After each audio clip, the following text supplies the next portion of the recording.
Er du bange for at dø? Måske siger du, nej, det er jeg ikke.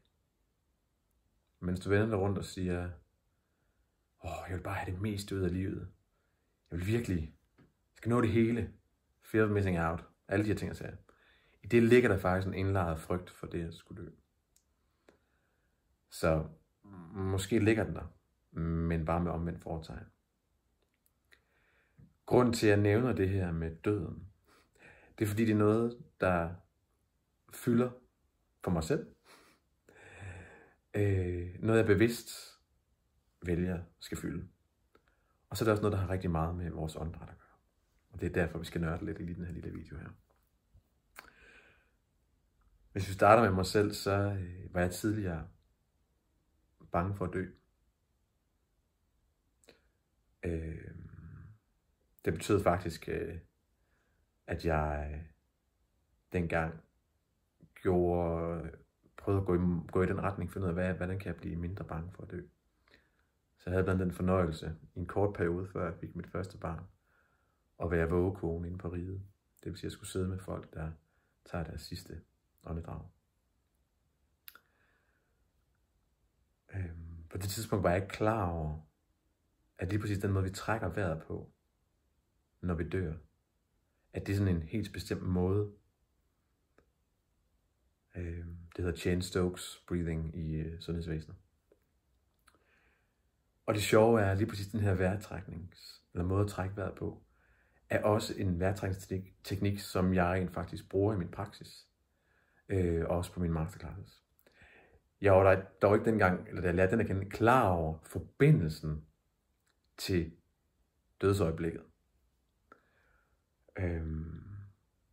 Og når vi bruger det, og jeg bruger det i masterclass, eller som en del af en session, så handler det jo om det modsatte. Det handler jo netop ikke om døden, men det handler om livet. Men det interessante er for de fleste af os, som har rigtig meget fart på og har travlt. Så den bedste måde, vi egentlig kan komme i live på, og virkelig egentlig være i livet på den måde, som vi gerne vil, med det, der betyder noget. For alting er ikke lige vigtigt. Jeg vil godt bilde os lidt ind. Det er at smage på døden. Og nu var jeg på en fantastisk event her i sidste weekend i Amsterdam, sammen med en masse biohacking-nørder, og hvor der også var nogle åndedrætskolleger. Og en af dem, han snakkede om mikrodosering.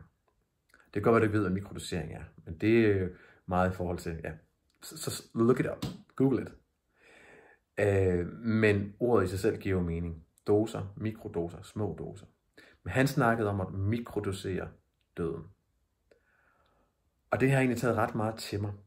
Det med at hver dag smage på det faktum, at vi skal dø. For på den måde at vælge at være i livet, og på den måde vælge at gøre de ting, der er vigtigst for os. Fordi vi har en udløbsdato. Ja. Og hvis vi skal koble det endnu mere på, jamen hvad er åndedræt? Jamen indåndingen, inspirationen, det er der vi tager livet ind. Det er der vi får ilten fra planterne, træerne og algerne. Og så ekspirationen giver vi slip. Og det er jo også i expire, eller ekspirationen, det sidste åndedræt i hvert fald, at vi giver slip ind i døden. Så det at ånde ud, kan for mange, der har rigtig meget fart på, være der, hvor de har det sværest. Eller det er det sværeste. Så du kan prøve lige nu at trække vejret ind. Dejligt stort og nemt. For mange af os, og for nogle af os. Ikke for alle. Og hvis du så kan tage den her store indånding, og så åbne munden, og så prøv at mærke, om det er nemt for dig at give slip. Er der bare flow, og det er lækkert, eller er det lidt besværligt, det føles det lidt hakkende. Men så er der noget, du kan tænke over.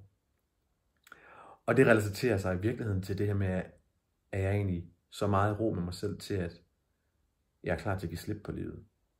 Er der balance i mig? Ikke at jeg er klar til at dø, og så alligevel. For det kræver jo, at man er glad og i balance, for at man egentlig kan tage herfra. Og der er en masse teknikker, man kan øve i det her, og det handler meget om vejrholdet.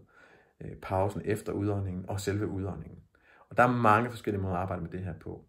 Men for nu vil jeg egentlig bare lige gøre dig nysgerrig, og så bede dig om eller overveje at mikrodosere døden på daglig plan, fordi så bliver det muligt at leve.